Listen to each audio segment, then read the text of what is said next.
کریمی صاحب، یہ جو فیک پیجز ہیں، آئی ڈیز ہیں، ان سب کو کیا پیمرا کو یا جو ہماری ریگولیٹری اتھارٹی ہے اس کو کنٹرول کرنا چاہیے، اس حوالے سے ایکٹیو ہونا چاہیے کہ نہیں؟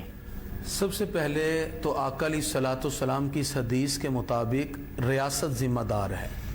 نبی کریم صلی اللہ علیہ وسلم فرماتے ہیں تم میں سے ہر بندہ نگہبان ہے اور ہر بندے سے اس کی نگہبانی کے بارے میں پوچھا جائے گا۔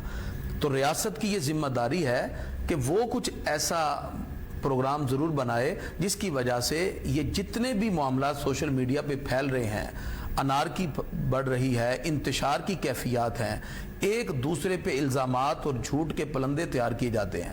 دکھ کی بات یہ ہے کہ میں نے پچھلے دنوں کچھ ایسی چیزیں دیکھی کہ قرآن کی آیات کے اوپر بھی اپنی طرف سے تبصرہ کر کے نیچے قرآن لکھا ہوا ہے۔ اللہ تعالیٰ قرآن مجید فرقان حمید میں جو ارشاد فرماتا ہے، کوئی شخص اپنی رائے سے اس میں بالکل اتھارٹی نہیں رکھتا۔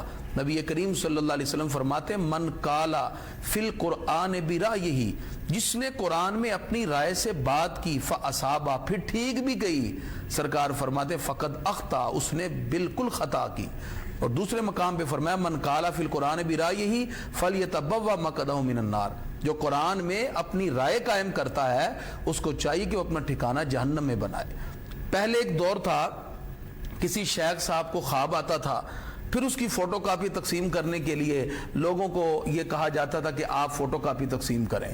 اب کنڈیشن تھوڑی بدل چکی ہے، اب کوئی نہ کوئی ایسی بلیک میلنگ کا سلسلہ ہے کہ اگر آپ اس کو جو ہے وہ شیئر نہیں کریں گے اتنے نقصانات آپ کو ہو سکتے ہیں، کل تک نقصان آپ کو ہو سکتا ہے، اس طرح کی بہت سی چیزیں لکھنے کے بعد اس کو سوشل میڈیا پر۔ اچھا، ضعیف حدیث کا تو ہم نے سنا تھا، لیکن کیا یہ ضعیف جو روایات یہ توہم پرستی اور شرک کی جانب نہیں جاتی؟